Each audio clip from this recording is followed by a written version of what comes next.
back to the Robes Oeillet channel. I'm your host Mark and welcome to your Taking a Test Drive Thursday. Today we are taking a test drive on the brand of Guerlain. This is my very first fragrance review for 2024. Happy New Year to all of you. And back to the grind we go. And this one is called Oeillet. We'll say it's a discontinued fragrance from Guerlain because in its current bottle, format, name, all that, it is discontinued, but we have some good news. It got repackaged, renamed, and all that. Now, this one has kind of a story behind it. I love these fragrances that are not just like, oh, here's a new release. This one, first of all, first unisex marketed fragrance from the brand, which is super surprising because it was launched in 2017 and this brand has been here since the dawn of time. Guerlain is one of the oldest fragrance houses that we know. So having their first unisex based marketed release is unique. And it's surprising that it took them until 2017. Now this was of course repackaged, renamed. It went into L'Art et la Matière branding and it was called Oeillet Poupre. So purple carnation. It is based on a carnation note, but it's also based on benzoin quite a bit actually. But we're gonna get back to that. But new bottle, super big price tag as usual. I hear rumblings from my Guerlain reps that this may be the Oeillet Poupre, might be on the chopping block. Now a few L'Art et la Matières they've been releasing quite a few lately and it seems like some are going to be chopped. I don't know if that is true or not. Don't kill the messenger. I'm just saying what I heard, but this one might be on the chopping block. Now, lui means him in French, which is kind of funny because this is unisex marketed. So anybody that knows French would look at this and go, okay, especially a woman. But I also feel like it's a play on, an anagram. It's a nod to the original Liu, which was launched in 1929. And I'll show you a couple pictures of that old school bottle. Showing the age of the brand basically. That was an aldehydic perfume, mostly for women. So this one kind of, you know, using that, they're past a little bit. So that's why I really like this one. It kind of has like a story tied into it. And how I got my bottles, actually, I got a discounter. In 2019, this thing, they already put in the steps into building their new L'Art et la Matière line, and they knew that this one was going to go into it. So now discounters started getting these bottles because they axed this thing and they're giving out the old batches, and discounters were getting this, and it was $100 Canadian. So to my American friends, it was probably super cheap at that time. Probably, and I'm kind of showing my cards here of this fragrance review, but I don't care. Probably the best artistic fragrance that you can buy for around $100. It's that good. This is built like a higher end Guerlain. It wasn't built like like just a standard Guerlain. This was higher end stuff. So what a snag. I blind bought it and I don't regret it. I absolutely love this one. Now the one thing about this one is that it gets lost in my huge collection.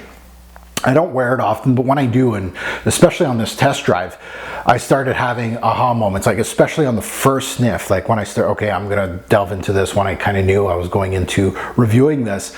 The first day wearing it, I was like, yeah, this, I remember this is really good, but I haven't worn it. Like it's, and again, that's the double-edged sword having such a huge collection, is that gems like this kind of get put on the wayside sometimes. So let's go under the hood. Let's take a look at some stats on this one. Release date, of course, 2017. The nose behind this, they list Thierry Wasser and Delphine Jelk. I think Jelk did the reissue and Wasser did this one. I might be wrong, but I'm going to put them both as the noses. Just in case. Either way, great composition. A nod to the nose in regards to this release. Major notes to my nose. Now the major notes in here is a three-headed monster. We are going to get benzoin. You're going to get that vanillic, balsamic, caramel hue that you get from a benzoin.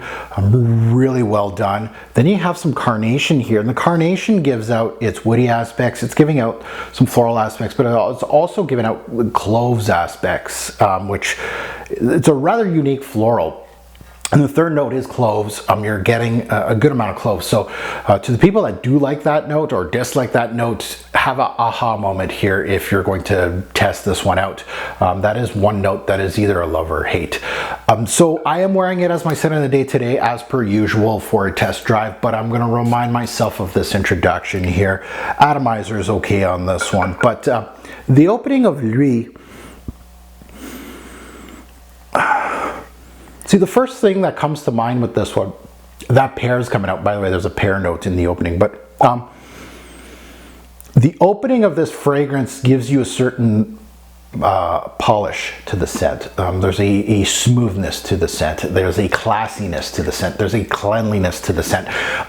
You know that you're going to get something special off the top. It's the colors are, you know, like black and white. The bottle, this Art Deco thing, it really emphasizes that. Yeah, the colors I'm thinking is not too many colors. White, gray, black. That's where I'm going with this one. Maybe a light brown from the cloves. This scent is mostly based on the base notes, and they are going to be the most prominent in this release, but what a interesting concept right off the bat already. Now, the opening of this fragrance feels very creamy, white, powdery, floral, almost iris-like. It has almost a buttery feel to the fragrance. This is the carnation, but also perhaps I feel a jasmine in here as well. Jasmine is not a listed note, but I feel like there's more florals in here than published. Now, it has this mild watery aspect, and I'm not calling this an aquatic, very mild, but it makes me think of walking into a florist shop and the smells that are associated with it, mainly the petals of florals, and it could be carnations, it could be jasmine, a whole bunch of florals, and there's a little bit of a watery aspect to it.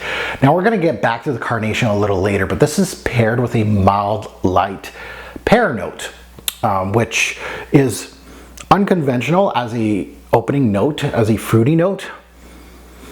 But I always appreciate that fruity note in fragrances, and it's very delicate, it's very light, but it gives the scent a green fruity note that backs in to all this floral goodness. It's very, very tame, and you have to search to find it sometimes, but it pairs so well with that carnation note. Back to the carnation, it can give off a clove-like appeal to fragrances, and it does here. The clove accord, we're going to call it an accord, is excellently blended here. It gives the scent a little bit of the personality that I think it needed, because it's a rather white, gray, tame thing, and the cloves kind of gives me more of a light blue, or brown hue. Now, cloves aren't the brightest of notes as far as color coordination, but the touch of brown really is nice to my nose, and it gives the scent some color. The spicy woody side of the carnation is here, very impressive as far as the noses are concerned. Very well done in this opening. The main skeleton of Oeillet starts coming through now that it's the benzoin, and you're going to get that familiar caramel hue, vanillic touches from that note, and you're going to get that from the get-go and way more into the backbone. You are going to get a lot of that. Very impressive note in Oeillet. In regards to the carnation and the benzoin, I say those two notes are very realistic and very 3D to my nose. Now, you get a mild touch of suede-like leather in here that gives it a little bit of a masculine touch, but again, it's suede-like, and it's going to be a little more pronounced in the back end, but really helps the complexity of the scent. Now, even though this opening is quite floral, there's such a good balance of masculine notes that I have no reservations of calling this a unisex-based fragrance like they did in the marketing. I see men wearing this and women wearing this, and it would work so well. Powdery, floral, vanillic, balsamic quality comes right through, and it's expected from the House of Guerlain, especially from their vanillic-based fragrances, just like this one. But I felt like the volume on this one was turned down a bit here. Almost giving it a little more class than, let's say, a Tonka Imperial, what are the other ones? Spiritueuse Double Vanille, or a lot of those L'Art et la Matière, strong vanillic Tonka benzoin based fragrances. Those are a little more fun, more playful. I felt like those were more vanillic bombs or you know, resins and things like that. So they had a little more personality to them. This one's a little more classy, dare I say, with the volume turned down a bit. There's a small pinch of smoke that comes through this fragrance. And again, very, very light touch of it. It's gonna get a little stronger in the dry down. And the benzoin here, once it plays its part, it starts getting a little stronger. The resinous caramel like benzoin can come off almost like a root beer at some points. So if you do own this fragrance, kind of think of that imagery. And again, not super playful, not super syrupy. You know, when you start talking about cola, you start thinking of very synthetic. No, it's definitely not at that point. It's just a little bit of that imagery. There's a little bit of that brown caramel hue in here. The scent itself is actually rather dry, but at the same time, it has a syrupy brown glow. You got those spicy cloves, you got that veil of smoke, you got some woody aspects from the carnation, you got, of course, that little bit of leather here. Very well blended, very well executed. And once you start getting into the mid, this is mostly a benzoin based scent with a dry vanillic note. There's not much movement in Oeillet. The smoothness of this blend still astounds me. Again, I've worn this quite a bit lately, and from top to bottom, it's so smooth and well blended. The carnation, the leather, they dance a little more in the back end of this scent. The scent itself never goes on too thick, too dense. There's sweetness in here, but never too much. What I enjoyed from Oeillet is it's devoid of any cheap vanillic goopy stuff that I've been smelling in the designer game lately.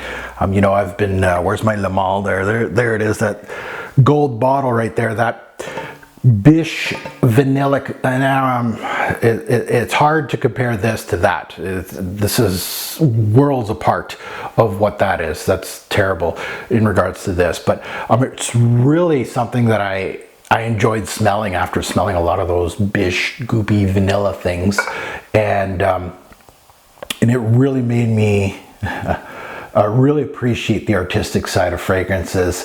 There's no huge woody ambers in this fragrance either. It's just well done as a composition. It really is. There's some soft woody specks in here. There's some sandalwood.